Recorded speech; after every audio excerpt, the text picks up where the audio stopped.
The able engineer was as good as his word.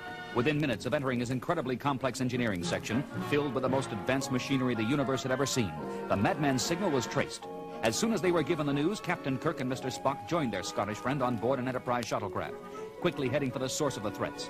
Their destination, a huge meteor in the center of the huge meteor swarm, just outside Perinda 4's atmosphere. You mean to say that a maniac has been able to guide swarms of meteors like trained pets, and he lives on a meteor himself? Not on a meteor, Captain. In a meteor. Aye, Captain. I discovered that the signal came from under this gigantic meteor surface. He must have hollowed it out somehow and set up an orbit in Homestead. Orbiting? Yes, Captain. Meteors, as you know, travel in circular orbits around the sun like planets do. To make them leave their path would take incredible power. Scotty, could you tell if there is any advanced machinery inside the meteor along with this madman? Ah, no, Captain. The meteors are made up of many minerals mixed with iron, copper, and sulfur. I couldn't tell what was inside the meteor and what was just rock. Very well, Mr. Scott, but please pay a little more attention to the shuttle's flying controls. One mistake and we will be smashed into dust. Now, don't you go worrying, Mr. Spock. I was flying these little darlings when you were but a wee lad. No meteor will ever get the best of Montgomery, Scott. Once more, the noble engineer proved more than able. In moments, the trio found themselves safely landed on the surface of the hollow meteor.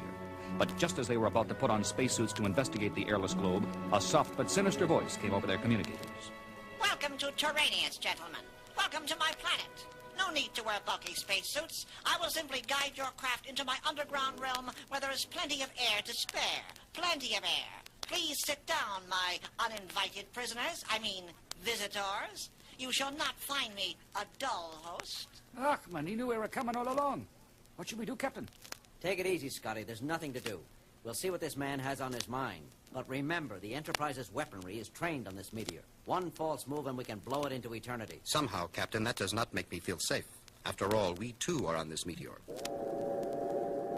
What the?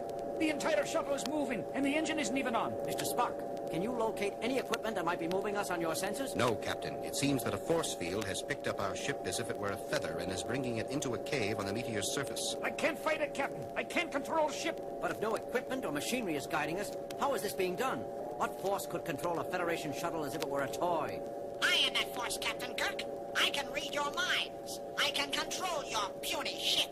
I can do anything. Prepare to meet your destiny, gentlemen. We've stopped. It seems as if we have arrived, Captain. Yes.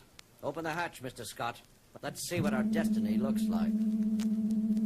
Greetings, Captain Kirk, Mr. Spock, and Engineering Officer Scott.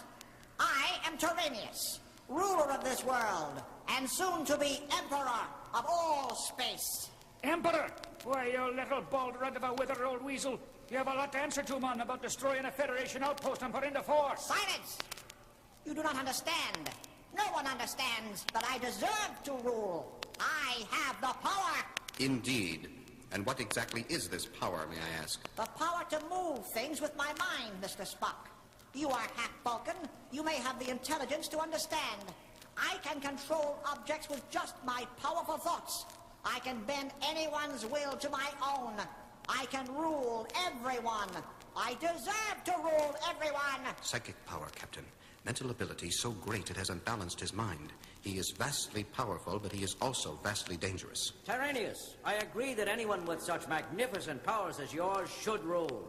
But why not just make the people of Perinda 4 leave with your mental strength? Why make the meteors fall? Too many people, Captain Kirk.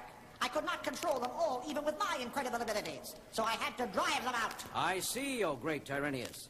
Well, we can take care of that together.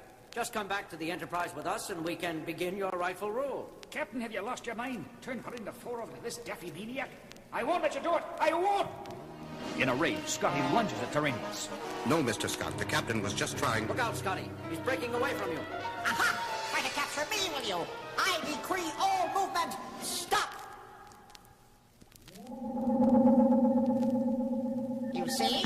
My incredible brain has locked your muscles and imprisoned your minds. You cannot move, any of you. You cannot think. You only know what I tell you, and you shall pay for your stupidity. Mr. Scott, you will take this shuttle, go back to your ship, enter your engine room, and blow it up. You will destroy the Enterprise totally. Do you understand? understand. Go then!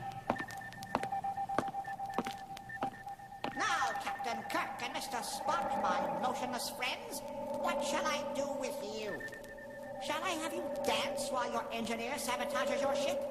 Or should I have you fight each other while your entire crew is destroyed in a space fireball? Rest assured that I will not eliminate you until the Enterprise is totally demolished. But Tyrrhenius had not reckoned with the full capabilities of Spock's Vulcan mind. What? Spock! You cannot move! I decree it! I demand it! Give away from me! Give away! Ah! Spock, what happened? I have Tyrrhenius in the Vulcan mind lock, Captain. While you know I have used it many times before to read minds, I can also adapt it to lock minds. Thank the stars for your Vulcan abilities, Spock. This is no time for emotional outbursts, if I may say so. Might I remind you that Mr. Scott is on his way to destroy the Enterprise? By heavens, that's right. Starship Enterprise, come in, please. This is Captain Kirk. Come in. Lieutenant Uhura, can you read me? Enterprise. Mr. Spock, the other Meteors are jamming my communicator. I know you're locking Tyrrhenius' mind, but can you control it as well? Interesting thought, Captain. You mean guide the Meteors through Tyrrhenius' mind? That's exactly what I mean. If we can get close enough to the ship, I can make contact and stop Scotty. I'm not sure, Captain. I've never tried to control a man's mind before. It will be painful, but I will try. You're doing it, Spock. The Meteors are moving. Must hurry, Captain. Incredible strain. Terrific pain. Hold on, Spock. We're almost in range. You can do it, Spock. Just a few seconds more. 4, 3, 2, 1. Enterprise, do you read me? Enterprise, come in. Captain, is that you? Uhura, am I ever glad to hear your voice.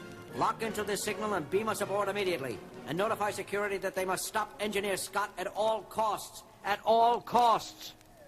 In seconds, Captain Kirk and Spock are back on the Enterprise. Security Officer Tanker, this is Captain Kirk in the transporter room. We have an unconscious prisoner with us. Have you located Mr. Scott? He's been seen in the engine room, Captain. We're on our way now. We'll meet you there. Kirk, out. Quickly, Spock, follow me. There isn't a moment to lose. Tanker, where is he? Up there on the second level, Captain, and he has a dilithium crystal. If he drops that into the engine, we're all goners. Spock, try to distract him while I climb up there. No, Captain, Scotty's out of control. You'll be killed. I must try. Excuse me, Mr. Scott, but don't you think that the total destruction of the ship is a bit illogical? I must blow up ship. He's hesitating. Why doesn't he just get it over with? If I were you, Mr. Tanker, I would be glad he is hesitating. The captain has almost reached him. I must destroy... Got you. Fine work, Captain. I will drain him of his hypnotic commands now. Where am I? You're all right now, Engineer. Everything's all right. I remember. I didn't do it, Captain. I remember now. I couldn't bring myself to destroy this beautiful ship. Spoken like a true engineer, Mr. Scott. You're a credit to your kind. You're not just a good Scott. You're a great Scott. Oh, Captain, now really.